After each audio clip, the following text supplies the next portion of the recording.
The future perfect continuous tense is used to express actions that will continue up to a point in the future, emphasizing the duration of the action.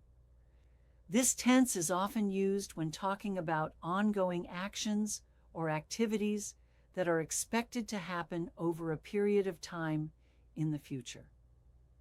In this tutorial, we will explore how the future perfect continuous tense can be utilized to envision sustained forest conservation efforts. Imagine a scenario where a group of passionate environmentalists have been working tirelessly to protect a pristine forest area. They have been planting trees, clearing out invasive species, and monitoring wildlife populations for years. By the year 2030, they will have been conserving the forest for over 2 decades, ensuring its biodiversity and ecosystem health. In another example, governments around the world will have been implementing strict regulations and policies to prevent deforestation by 2050. By that time, they will have been actively promoting sustainable logging practices and reforestation efforts for several decades.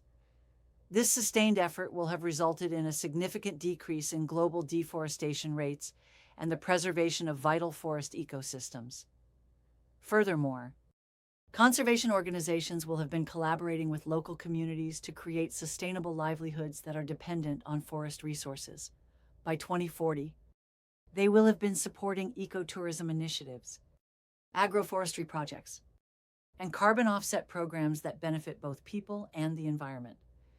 This holistic approach to forest conservation will have ensured the long-term protection of valuable forest resources. In conclusion, the future perfect continuous tense can be a powerful tool for envisioning sustained forest conservation efforts.